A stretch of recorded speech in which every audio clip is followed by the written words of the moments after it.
इस कार्यक्रम के पुण्यार्चक हैं श्री कंवर लाल जी, महावीर प्रसाद जी पाटनी, आर के ग्रुप, मदनगंज, किशनगढ़, राजस्थान।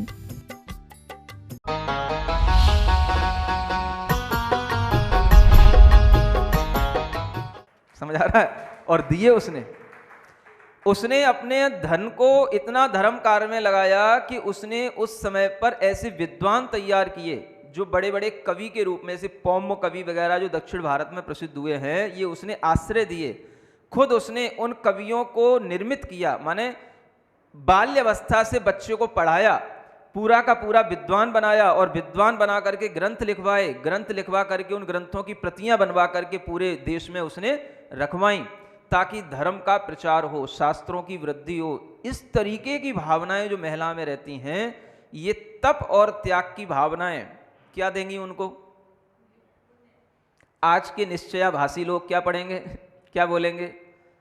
इन्हें कोई भेद विज्ञान तो है नहीं, आत्मा का ज्ञान तो है नहीं, तब त्याग करती रहती हैं। और देखो, सम्यक दर्शन के बिना सारा का सारा तप त्याग मिथ्या होता है। बस ऐसी वे दो चार पढ़ी लिखी महिलाएं भी अगर मंदिर में मिल जाएंगी तो वे भी उसी तरीके की बातें करने लग जाएंगी। समझ आ रहा है? थोड़े से कोई ऐसे ग्रंथ पढ़ लिए जिनमें कि पूर्ण रूप से ज्यादातर इसी बात पर जोर दिया जाता है, आत्मा का ज्ञान, भेद विज्ञान। समझ आ रहा है? जैसे मोक्ष मार्ग प्रकाशक वगैरह ऐसे ग्रंथ पढ़ लिए तो उनके अंदर यही धारणा बन जाएगी कि उन्हें करना कुछ नहीं है, सबसे पहले तो अपना कल्याण करो, आत्मानुभूति करो, आत्मानुभव करो, आत्मा का भेद विज्ञान करो। जो करना था वो तो सब छूट गया। देव शास्त्र गुरु की आराधना करो, पूजा करो, तप त्याग करो। अरे ये तो अनंत काल से करते चले आए। उन बेवकूफ लोगों को मैं यहां बता रहा हूं, समझ में आ रहा है ना? बेवकूफ स्पष्ट रूप से बोल रहा हूं, कोई मुझे दिक्कत नहीं है।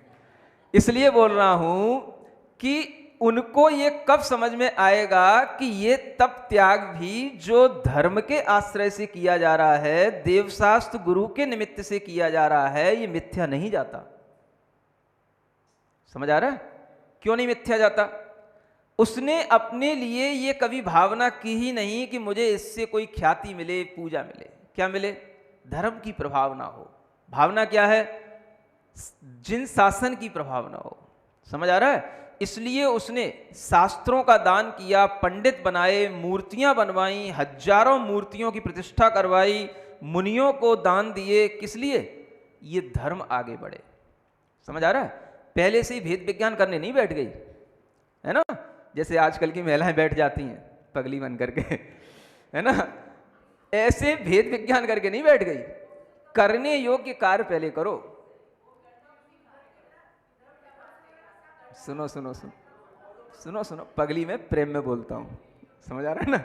हाँ, जब मुझे किसी से मतलब प्रेम से बोलना होता है तो मैं कहता हूं पगली है। समझ आ रहा है? तो वो भी पगली है। तो मैं ये बता रहा हूं कि ये जो तप त्याग किया जा रहा है और इसको लोग जो मिथ्या बोल रहे हैं, और पहले इन तप त्याग करने वालों को रोक करके उन्हें ये आत्मानुभव का पाठ सिखाने लग जाते हैं, उनको मैं बता रहा हूं, है ना? इस तरीके से ही थोड़ा समझ में आता है ना? बीच बीच में ऐसी भाषा बोलने से भी थोड़ा समझ में आता है लोगों को। तो देखो क्या होता है। अब देखो, वो सच्ची है, निश्चित रूप से वो मिथ्या दृष्टि थी पिछले जन्म में। ये तो निश्चित हो गया कि वो स्त्री थी, ये भी निश्चित हो गया कि उसने पुण्य अच्छा किया है तभी वो इंद्राणी बनी है, अन्यथा इतने पुण्य का अर्जन किए बिना वो इतने बड़े पद पर नहीं जा सकती। और ये भी निश्चित हो गया कि उसका भव संकुचित हो गया, माने सीमित हो गया। उसने संसार की सब तृष्णाएं सुखा दी। कोई उसे लोभ लालच नहीं है कि मुझे संसार के कोई भोग वैभव मिले, कि मुझे अच्छे पति मिले, कि मुझे अच्छे बच्चे मिले, कुछ नहीं है उसको, है ना? ये तृष्णा का अभाव होने के कारण से उसका संसार इतना रह गया कि एक जन्म के बाद में उसे मोक्ष मिलेगा। समझ आ रहा है? लेकिन आज भी अगर सिद्धांतिक दृष्टि से देखा जाए तो उसके अंदर अनंतानुबंधी कसाय का अभाव नहीं है, मिथ्यात्व का अभाव नहीं है। सुन रहे हो? ये बहुत अच्छा प्रसंग है और इसके साथ मैच कर रहा है, इसलिए बता रहा हूं आपको। सत्वेन दुरवधारा, केवल प्रत्याख्यान कसाय की दुरवधारा नहीं होती है।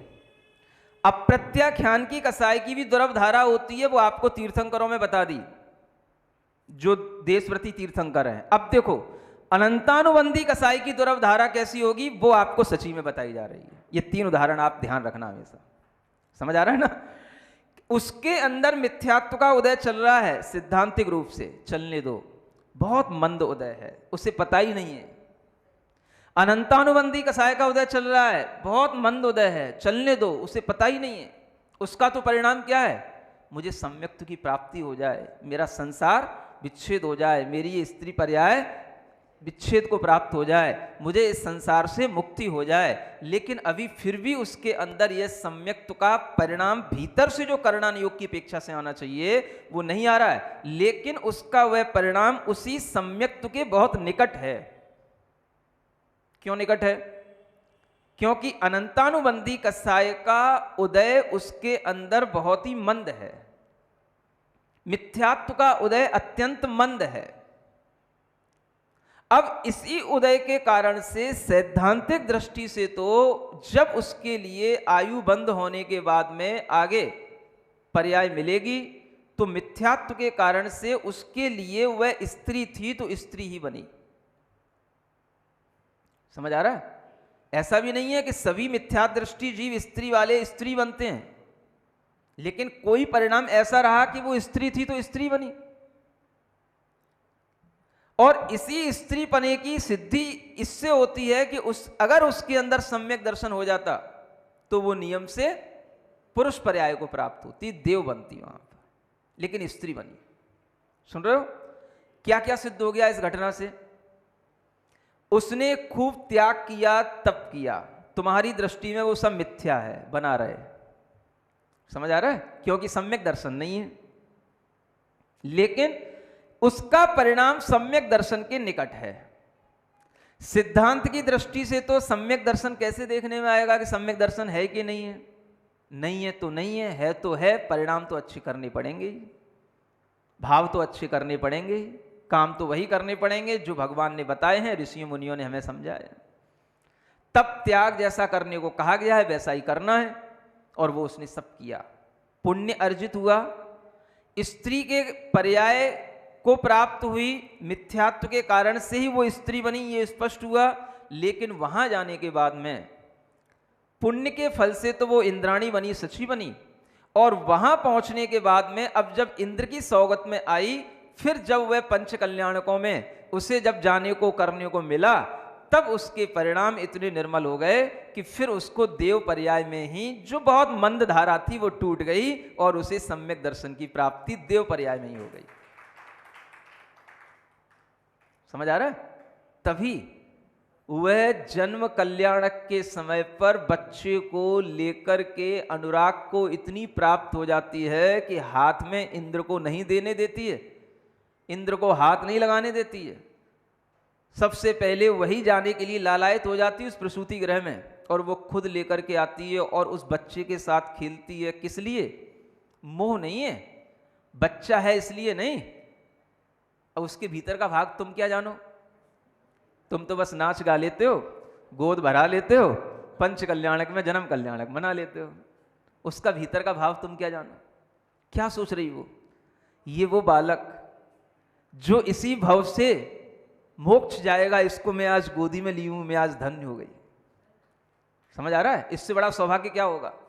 इस कारण से वो नाचती है, इस कारण से वो आनंदित होती है। ये उसका जो अनुराग है, ये इसी भव से मोक्ष जाने वाला बालक, इसको मैंने आज अपने हाथ में ले लिया।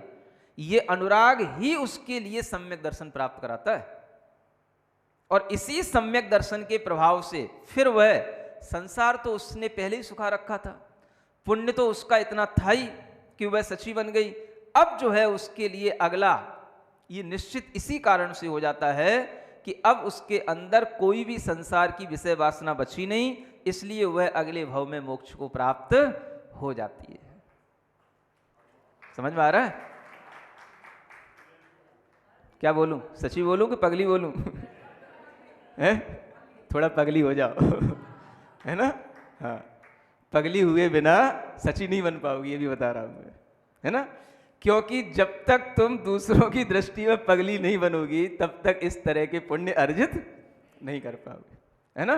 कोई भले ही तुमसे कुछ भी कहे, तुम अपना भाव निर्मल बना करके, अपने परिणामों को निर्मल बना करके, जैसा शास्त्रों में लिखा है वैसा देव शास्त्र गुरु की आराधना में, सेवा में लगो, तुम्हारे लिए अपने आप अच्छा अच्छा आगे हो जाएगा। समझ आ रहा है। इतनी बड़ी पर्याय, स्त्री पर्याय से मुक्ति इतनी सस्ते में और इतनी जल्दी होना, सस्ते में नहीं है, नहीं समझ आ रहा है। तीर्थंकरों को तो बड़ी बड़ी तपस्याएं करनी पड़ती हैं 10-10 भवों तक, और स्त्री पर्याय में आपको इतनी जल्दी मुक्ति मिल रही है, तो आप सोचें कि स्त्री पर्याय भी कोई बुरी पर्याय नहीं है। कब तक? जब तक कि आपके अंदर इस तरह के धर्म, ध्यान, तप, त्याग और अच्छे देव शास्त्र गुरु के प्रति श्रद्धा के भाव बने रहे, तब तक ये स्त्री पर्याय बुरी नहीं है। समझ आ रहा है। और अगर आपने इस स्त्री पर्याय में केवल विषय वासनाओं की पूर्ति और उसी के सुख में लगाया, तो ये स्त्री पर्याय बहुत बेकार है। समझ आ रहा है। स्पष्ट बात है। तो आप अपने मन में ये सोचें कि जो आप कहते हो स्त्री पर्याय, अच्छाइयां भी हैं, और उस अच्छाइयों को अगर इस रूप में देखेंगे तो इतनी बड़ी अच्छाई तो मनुष्य को भी नहीं मिलने वाली है ना, कि वो इतनी जल्दी मोक्ष का पात्र बन जाए, एक भव अवतारी बन जाए। इंद्र को तो एक भव अवतारी बनने के लिए पिछले जन्म में ही बहुत तपस्याएं करनी पड़ती हैं। समझ आ रहा है। लेकिन स्त्री बहुत जल्दी मुक्ति को प्राप्त हो जाती है। उसके पीछे यही प्रकार के भाव हैं, और इन्हीं भावों के कारण से उसके अंदर इतनी योग्यता आ जाती है कि वह 1-2 भवों में ही मुक्ति को प्राप्त हो जाती है। समझ आ रहा है। इसलिए जो धर्म कर रहे हैं, समझ आ रहा है, व्रत उपवास कर रहे हैं, घर के लोग उन्हें परेशान तो करते हैं, बुरा भला तो कहते हैं, लेकिन जो थोड़ी पगली होती हैं तो वो करती रहती हैं। नहीं समझ आ रहा। अब तो पगली अच्छी लग रही ना। मैं प्रेम से ही पगली बोलता हूँ, है ना। बिना पगला, अब मैं भी तो पगला ही हूं ना। बिना पगला हुए बिना कभी ऐसा रूप नहीं आ सकता। समझ आ रहा है। और बिना पगला हुए बिना कभी धर्म हो ही नहीं सकता। हाँ, समझ में आ रहा है। तो आप लोग इस तरीके का भाव रखें। पगले का मतलब होता है जो उसमें पगली, पगली माने धर्म में पगली। पगना नहीं जानते हो? जैसे वो जो सांके बनाते हो ना, वो चाशनी में पगली। जैसे उसको उसमें पगा दिया जाता है, पगाना नहीं बोलते हो, है ना, चाशनी में सकल पारा पगलिया। ऐसे ही जो धर्म में पगली, वो उसका नाम है पगली। समझ आ रहा है। जो धर्म में पगलिया उसका नाम है पगला। कोई बात नहीं। अपने को ये ध्यान में रखना है कि इसके बिना कभी भी अपना जीवन उन्नत नहीं बन सकता, है ना। तो केवल जो है हमारे अंदर ये भाव नहीं आना चाहिए, आखिर हमें सम्यक दर्शन कौन बताएगा, क्या हो गया सम्यक दर्शन, कब हो गया सम्यक दर्शन, हो गया तो भी और नहीं हो गया तो भी। अगर आपके अंदर देवशास्त्र गुरु का श्रद्धा है, आप भगवान के आचार्यों के कहे अनुसार अपने धर्म का पालन कर रहे हो, आपको कोई भी तरीके से किन्हीं भी लोगों के बरगलाने में आने की कोई जरूरत नहीं कि मेरा ये मिथ्यात्व है तो ये तपस्या करने से क्या फायदा। ये फायदा है जो मैंने आपको बता दिया, इसको ध्यान रखो। समझ आ रहा है। भगवान की श्रद्धा, देवशास्त्र गुरु की श्रद्धा के साथ में जो किया जाएगा वो कभी भी आपके लिए नुकसान नहीं देगा, और उससे कभी आपके लिए कोई भी तरीके का बुरा नहीं होगा। सब भूल जाओ आप, गलत बात है। समझ आ रहा। इसलिए मैं कह रहा था निश्चयाभासी सुने, जिन्हें व्यवहार से ये तप त्याग करने में कष्ट होने के कारण से उन्हें ये सुनाई पड़ता है, दिखाई देता है कि ये तप त्याग का कोई प्रयोजन नहीं है। सम्यक दर्शन का गीत गाने वाले सुने। समझ आ रहा है कि जब तक आप इस तरह का तप त्याग करके पुण्य अर्जित नहीं करोगे, आपको सम्यक दर्शन यहां भी नहीं होने वाला, आगे कोई पता ठिकाना नहीं। और जिन्होंने यहां पर पुण्य अर्जित करके देवादि पर्याय की गति का बंद कर लिया, उनके लिए आगे निश्चित है कि वो सम्यक दर्शन उनको भी प्राप्त होएगा और बहुत जल्दी मोक्ष होएगा। तुम यहां गीत गाते रहो सम्यक दर्शन के, ये सिद्ध किया है उदाहरण दे करके। समझ आ रहा है। तो ये तीनों उदाहरण इस प्रसंग में ध्यान रखना है। कितना अच्छा चिंतन आया आज, समझ रहे हो ना। अनंतानुबंधी का भी मंद उदय सची बनाता है ना। मिथ्यात्व का मंद उदय सची बनाता है, और अप्रत्याख्यान का मंद उदय तीर्थंकरों को घर में रह करके चक्रवर्ती होते हुए भी देशव्रती बनाता है, और प्रत्याख्यान का मंद उदय एक अड़ुव्रती को भी दिग्व्रतों का पालन करने से महाव्रती बनाता है। ये बातें याद रखो, कहीं नहीं सुनने को मिलेंगी आपको। समझ आ रहा है ना? हाँ, इस तरह से जो ये आचार्यों ने कथन किया है उसका आप ध्यान रखो, और आगे बढ़ते हैं कि देखो महाव्रत में होता क्या है ना। पंचानाम पापानाम हिंसादीनाम मनोवचः कायहि कृतकारतानुमतये कृतकारितानुमोदैहि त्यागस्तु महाव्रतम महताम। देखो क्या कहते हैं, पंचानाम पापानाम, 5 पाप हैं, हिंसादीनाम, हिंसा आदि ये 5 पाप हैं, इनका मनोवचः कायी, मन वचन और काय से, कृतिकारितानुमोदयी, कृतकारित और अनुमोदना से जो त्याग है वही महान व्यक्तियों का महाव्रत कहलाता है। महताम माने महापुरुष होते हैं जो महाव्रतों को धारण करते हैं। महान व्यक्ति ही महापुरुषों को के लिए ही ये महाव्रतों को धारण करने का सौभाग्य मिलता है। तो ये महाव्रत जो महापुरुष धारण कर रहे हैं उनके अंदर ये परिणति आ रही है, वह परिणति महाव्रतों की आती है, प्रत्याख्यान कसाय के अभाव होने पर ही आती है। यह महाव्रतों की परिणति में उनके अंदर कृत कारित अनुमोदना मन वचन काय, समझ आ रहा है? इसे बोलते हैं संक्षेप से 9 कोटि से त्याग। 9 कोटि हो गए, कई बार आप लोग पढ़ते हो 9 कोटि, ये होता क्या है ना। शील बाढ़ 9 कोटि के लिए आते हैं, है ना। 9 कोटि का मतलब होता है आप अगर किसी पाप का त्याग कर रहे हैं तो कृत कारित अनुमोदना मन वचन काय से करेंगे तो वो 9 कोटि कहलाएगा, माने 9 उसके भेद बन जाते हैं। मन कृत है ना, मन कारित और मन से अनुमोदना, ये तीनों का त्याग। वचन कृत, वचन कारित और वचन अनुमोदना, इन तीनों से त्याग। और काय कृत, काय कारित और काय से अनुमोदना, इन तीनों का त्याग। ये 3 के 3 भंग बन गए, ये 9 भंग हो गए, इसी को 9 कोटि कहते हैं। तो कोई भी व्रत अगर इस 9 कोटि के अनुसार माने 9 प्रकार से 9 विधियों से धारण किया जाता है तो वह व्रत फिर जो है पूर्ण व्रत हो जाता है। और अगर उस व्रत में कहीं कुछ कमी रह जाती है तो वो देश व्रत रह जाता है। समझ में आ रहा है? अब यहां महाव्रतों का कथन करने का प्रयोजन क्या था? अभी कोई महाव्रतों का प्रकरण तो है ही नहीं, अड़ुव्रतों का प्रकरण चल रहा है। और यहां महाव्रत क्यों बताए गए? प्रत्याख्यान की सिद्धि करने के लिए, कि प्रत्याख्यान की मंद धारा होते हुए भी महाव्रत की परिकल्पना क्यों है। तो जितना उसने दिग्विलय की मर्यादा बना करके दिशाओं का उसने त्याग कर दिया, उस दिशाओं के त्याग में उसका कृत कारित अनुमोदना मन वचन काय, इन 9 कोटि से उसका त्याग हो गया, इसलिए उसका महाव्रत हो गया। समझ में आ रहा है? घर बैठे महाव्रतों का भाव लाने का ये पुरुषार्थ आपके लिए 12 व्रतों के माध्यम से मिल रहा है ना। अभी तो आपको महाव्रतों की परिकल्पना कराई जा रही है, एक ही बार नहीं है, आगे और भी आने वाला है। समझ आ रहा है? महाव्रती जैसी अनुभूति भी करता है अणुव्रती श्रावक। हाँ, जब वो आगे सामायिक आदि में बैठेगा तब। समझ में आ रहा है? तो ये अपने आप में इतना उत्कृष्ट धर्म है कि यह धर्म आपको उन्हीं सकल संयमियों के निकट ले जा रहा है।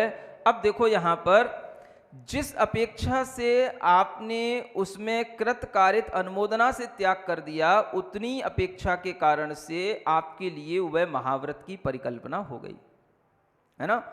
और जो आपके भीतर है, जिस घेरे के अंदर आप बैठे हो, उस घेरे के अंदर जो है उसमें आपके लिए अभी पूरा त्याग नहीं है, उसमें केवल अभी स्थूल रूप से आपने 5 पापों का त्याग किया है।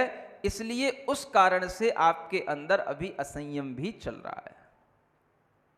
समझ आ रहा है? एक जगह पर पंडित आसादर जी हुए हैं, उन्होंने जो है एक बहुत अच्छा वर्णन किया कि ये 9 कोटि से तो कृतकारित अनुमोदना वगैरह, ये 9 प्रकार से तो पूर्णतया महाव्रत भी होते हैं और अड़ुव्रत भी होते हैं।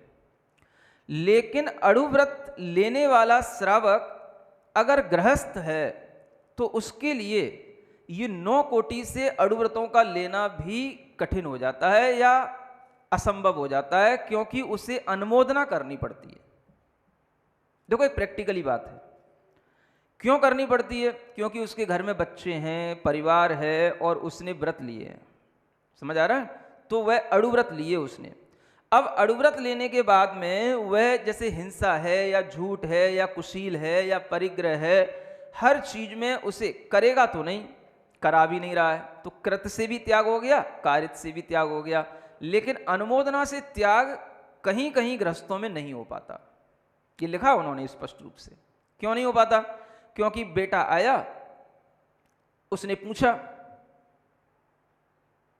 हम चल रहे हैं घूमने, चले जाएं? आपको तो नहीं जाना, आप तो व्रती हो, हम चले जाएं? आपने कहा बेटा हाँ तू चला जा। तो तुमने कह दिया ना तू चला जा, तो ये कहना भी उसकी अनुमोदना हो गई।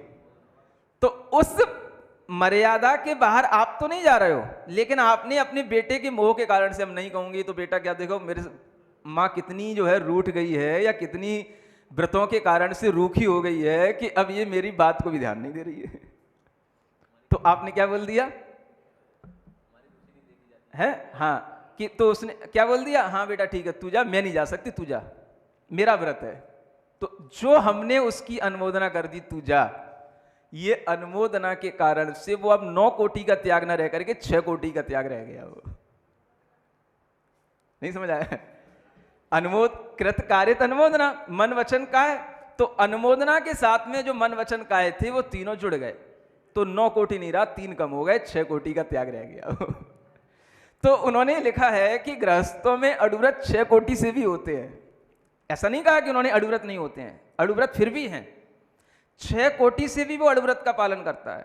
समझ आ रहा है? अब देखो घर में बेटा है, विवाह हो गया, विवाह की भी अनुमोदना की, बच्चा हो गया, अब घर में हो, खुशी होगी कि नहीं होगी? समझ आ रहा है? खुशी होगी कि नहीं होगी? अब ये क्या है, विवाह हुआ बेटे का, खुशी होगी कि नहीं होगी? बहुत अच्छा, बहुत अच्छी बहू मिल गई महाराज, बहुत बढ़िया, बहुत घर का अच्छा मिल गया, खुशी हो रही कि नहीं हो रही? अरे हाँ तो बोलो, अभी कौन से तुम्हारे अड़ुव्रत हो गए? तुमसे ही तो पूछ रहा हूं। समझ आ रहा है? तो अब देखो आपको जो खुशी हो रही है किस बात की? उसका विवाह हो गया। अब विवाह हो गया, आपने तो ब्रह्मचर्य अड़ुव्रत लिया है। समझ आ रहा है? अब आपने किसी दूसरे के लिए जो है क्या कर दिया? विवाह करा दिया, है ना? अड़ुव्रती के लिए अपने घर के बालक का विवाह कराना वर्जित नहीं है, कराएगा। पहले भी बताया था ना, अड़ुव्रती के लिए अन्य विवाह करना, इसके लिए मना किया। अन्य माने अपने परिवार के घर के अलावा का, उसने मना किया। चलो हमने अपने घर के लिए बच्चे का वह अनुमोदना कर ली, लेकिन वह अनुमोदना कहीं ना कहीं हमारे लिए स्थूल रूप से तो अड़ुव्रत पालने में ठीक है, लेकिन सूक्ष्म रूप से तो हमारे ब्रह्मचर्य अड़ुव्रत में वो भी दोष लगाने वाली है। और जो हमारी अनुमोदना थी वो अनुमोदना हमारे अपने बच्चे के लिए है, और फिर उस बच्चे के लिए हम ये भी देख रहे हैं क्या होगा? नाती बोलते पोता बोलते? तुम ही बताओ, मुझे तो पता नहीं है। बेटे का बेटे को पोता, मैं अक्सर कंफ्यूज होता हूं इस बात में। तो अब पोता भी होगा। तो जैसे ही आपके लिए बहू आ गई तो आपके सपने कहां तक पहुंच गए? पोते पोती तक पहुंच गए। समझ आ रहा है? तो आपके मन में ये सब अनुमोदना के साथ में चल रहा है। इसलिए मुझे वो बात कहीं तक अच्छी लगती है, इसलिए अच्छी लगती है, सही लगती है ना, कि गृहस्थ जो है अड़ुव्रतों का पालन भी 6 कोटि से कर पाता है। अनुमोदना करनी पड़ेगी।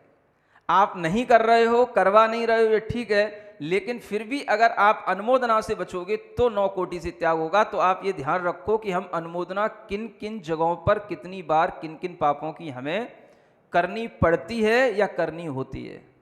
अगर ये ध्यान रखोगे बारीकी से तो आपको व्रत पालने में बड़ा अच्छा लगेगा, समझ में आएगा, और ये भी समझ में आएगा कि हमें किस चीज़ का प्रतिक्रमण करना, किस चीज़ का हमें प्रायश्चित लेना। ठीक है ना?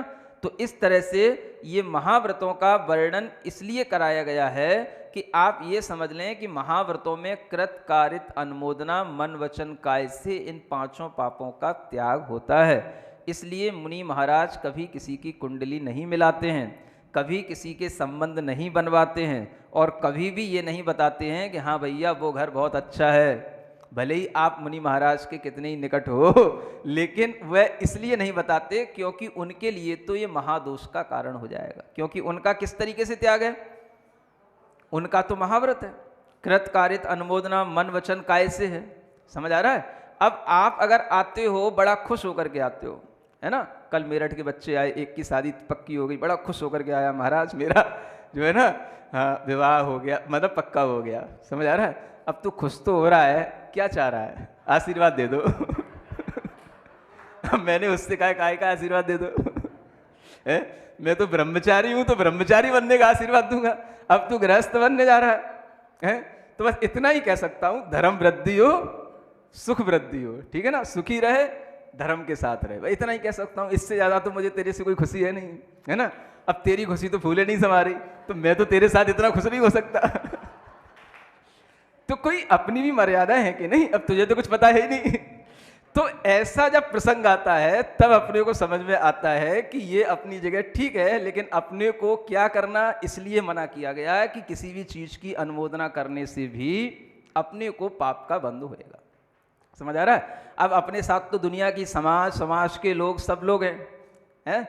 अड़ुव्रती के साथ तो केवल एक घर के लोग होते हैं, वो तो अपने घर के बारे में सोचेगा। यहाँ तो कोई भी आशीर्वाद लेने आ जाता है, तो पूछना पड़ता है काय का आशीर्वाद ले रहा भैया। समझ आ रहा है ना?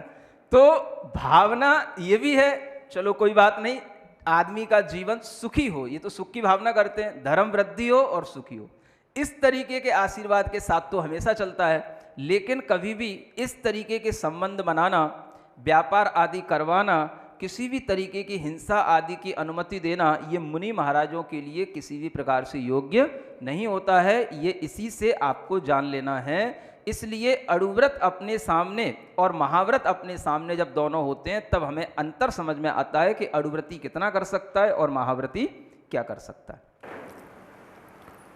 गुण व्रतों का वर्णन करते हुए दिग्व्रतों के बारे में आपको बताया जा रहा है। पिछले श्लोकों में दिग्व्रत के महत्व को बताते हुए पंच महाव्रत की परिणति को सिद्ध करने के लिए अनेक श्लोकों के माध्यम से और सैद्धांतिक तरीके से भी अंतरंग में कषाय की हानि होने पर उत्पन्न होने वाले परिणामों के विषय में बताया गया है। इन दिग्व्रतों का जो व्यक्ति पालन करता है उसके लिए कभी कभार उन दिग्व्रतों में दोष भी लग जाते हैं, और वह दोष लगने के जो कारण होते हैं उन कारणों का भी यहाँ पर एक तरह से वर्णन किया जा रहा है। उन्हें अतिचार कहा जाता है। दिग्व्रत का पालन करते हुए क्या क्या अतिचार होते हैं, उन 5 अतिचारों का यहाँ पर, 5 दोषों का यहाँ पर उल्लेख किया जा रहा है। श्लोक नंबर 73। ऊर्ध्वाधस्तिर्यग्व्यतिक्रम ऊर्ध्वाधस्तातिर्यग् व्यतिपातः क्षेत्रवृद्धिरवधीनाम् विस्मरणं दिग्विरते अत्यासः पंच मन्यन्ते। पढ़ते हैं। ऊर्ध्वाधस्तातिर्यग् व्यतिपाता क्षेत्रवृद्धिरवधीनां विस्मरणं दिग्विरतेरत्याशः पंचमन्यन्ते। अत्याशा माने इनकी आसाधना करने वाले, विराधना करने वाले जो दोष होते हैं वो 5 माने जाते हैं। किसी ने अगर दिग्व्रत लिए हैं तो उन दिग्व्रतों में दोष उसको लग सकते हैं जो 5 तरह से लगते हैं। ऊर्ध्व, अधस, तिर्यक, व्यतिपाता, ये 3 चीज़ें यहाँ पर, व्यतिपात का मतलब होता है उल्लंघन करना। आपने दिशाओं की मर्यादा बनाई और दिशाओं की मर्यादा बनाने के बाद भी अगर हमने उन दिशाओं का उल्लंघन किया, उनकी सीमा को किसी तरह के कारण से तोड़ा, तो वह भी दिग्व्रत का एक दोष कहलाता है। उस दोष को ध्यान में रखते हुए यहाँ बताया जा रहा है, ऊर्ध्व दिशा में, अधस्तात माने निचली नीचे की दिशा में, और तिर्यक माने तिरछी दिशाओं में व्यतिपात करने से, यानी उस दिशा का जो हमने मर्यादा बनाई है उसका उल्लंघन करने से भी दिग्व्रत में दोष लगता है। आपने मर्यादा बनाई कि हमें कितने ही योजन तक जाना है और वो योजन आपने नाप लिए, मानो 100 योजन, 200 योजन, 1000 योजन, या आपने दिशाओं की मर्यादा बनाते हुए कि मान लो हम इधर जाएंगे पश्चिम में तो कलकत्ता से आगे नहीं जाएंगे, इधर उत्तर में जाएंगे तो उत्तराखंड से आगे नहीं जाएंगे, समझ आ रहा है, इधर जाएंगे हम दक्षिण में तो गोमटी से आगे नहीं जाएंगे। इस तरीके की हम कोई भी जो मर्यादा बना लिए, उस मर्यादा में आपके अंदर, आपके दिमाग में ये होना चाहिए कि वह मर्यादा हमने कहाँ तक की कैसी बनाई है ना। और वह मर्यादा जो आपने बनाई है उसमें ये भी पता होना चाहिए कि हमने वो मर्यादा उस क्षेत्र को लेकर के बनाई कि किलोमीटरों को नाप करके बनाई। मर्यादा पहले तो योजन चला करते थे, अब योजन तो कोई जानता नहीं, अब किलोमीटर चलते हैं। तो किलोमीटरों के हिसाब से आपने मर्यादा बना ली कि हम 2000 किलोमीटर इधर, 2000 किलोमीटर इधर, 2000 किलोमीटर इधर, इससे ज़्यादा हम नहीं जाएंगे। ये भी आपका दिग्व्रत कहलाएगा। या आपने कोई क्षेत्र जो प्रसिद्ध हैं, है ना, तमिलनाडु से आगे नहीं जाएंगे, कि इधर जो है शिमला से आगे नहीं जाएंगे, इधर गुजरात की तरफ गिरनार से आगे नहीं जाएंगे। इस तरीके के क्षेत्र आदि को जो प्रसिद्ध हैं उनको भी लेकर के मर्यादा बना ली जाती है। अब अगर किसी भी तरीके की मर्यादा बना ली है तो उस मर्यादा में आपके लिए उसका सीमांकन व्यवस्थित होना चाहिए। ढील पोल वाला काम नहीं चलता यहाँ, सुन रहे हैं। बाद में आकर के पूछो महाराज से, महाराज हमें वहाँ तक जाना पड़ा, मर्यादा हमारी वहाँ तक की थी, या हमारे लिए वहाँ तक पहुँचना था, हमने अपनी मर्यादा में इतने किलोमीटर रखे थे, वो किलोमीटर 4 किलोमीटर या 40 किलोमीटर और ज़्यादा हो गए। तो ये बात फिर महाराज से पूछने की नहीं है। अब महाराज क्या करेंगे उसमें? नियम आपने लिया, मर्यादा आपने बनाई, दिशाओं का सीमांकन आपने किया, तो आपको ही अब ध्यान रखना है कि हमें ऐसा न करना पड़े।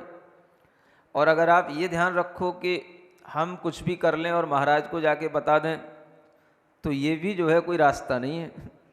सही तरीका तो यह है कि आपने जो दिग्वलयों के माध्यम से दिग्व्रत की अपनी सीमा रेखा खींची है, उसी सीमा रेखा में आपको पता होना चाहिए कि हमारी इस दिशा में कितने किलोमीटर तक या किस क्षेत्र तक गमन करने की हमारी मर्यादा या नियम है, वो आपको पता होना चाहिए और उसका उल्लंघन नहीं होना चाहिए।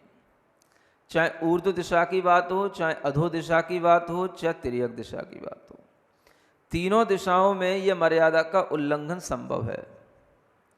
तिर्यक दिशा में ट्रेन आदि से आप सफ़र करते हो तो तिर्यक दिशा में इसकी मर्यादा का उल्लंघन होना संभव है। आपने मान लो कितने ही किलोमीटरों की मर्यादा बना ली, ट्रेन के माध्यम से आप उस स्थान तक पहुँचे, मान लो किलोमीटर आपको पता पड़े कि 100 किलोमीटर और बढ़ गए, समझ आ रहा है। आपने अपने गूगल मैप पर देखा, उसमें कुछ आ रहा था और आपने अपनी यात्रा शुरू कर दी कि आपने देखा यहाँ से कोई हमें दूर जगह जाना है, मान लो 1000 किलोमीटर है, तो वो तो गूगल मैप बता रहा था।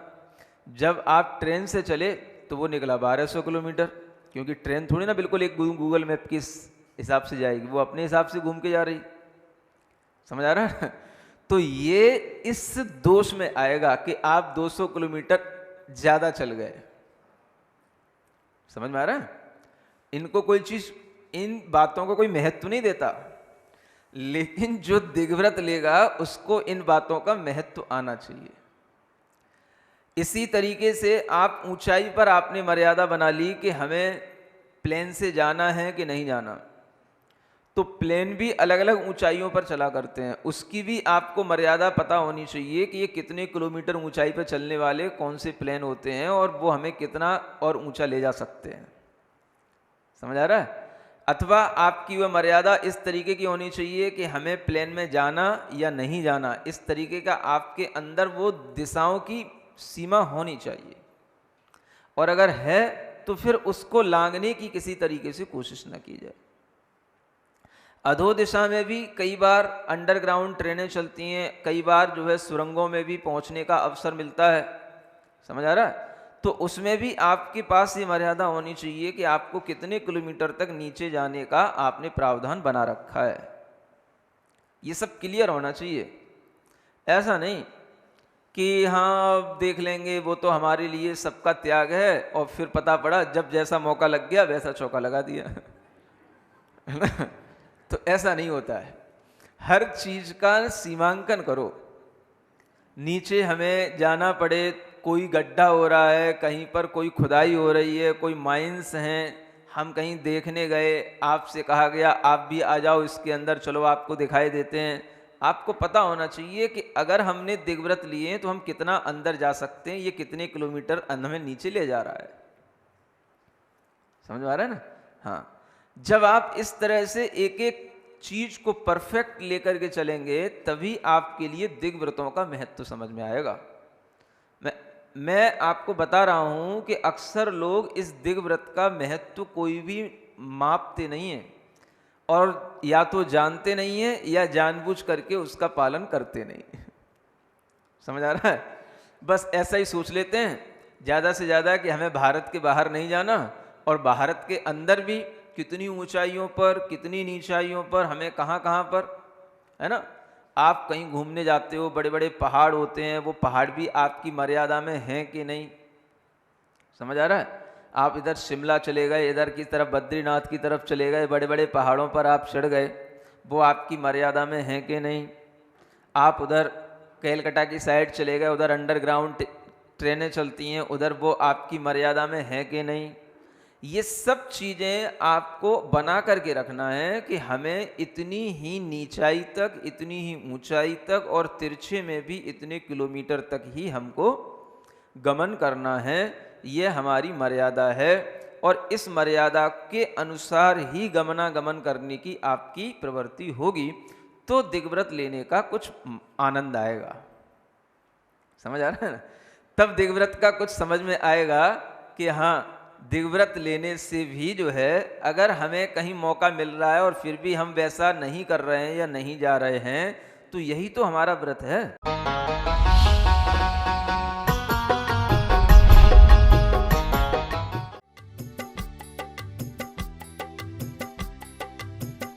इस कार्यक्रम के पुण्यार्चक थे श्री कंवर लाल जी, महावीर प्रसाद जी पाटनी, आर के ग्रुप, मदनगंज, किशनगढ़, राजस्थान।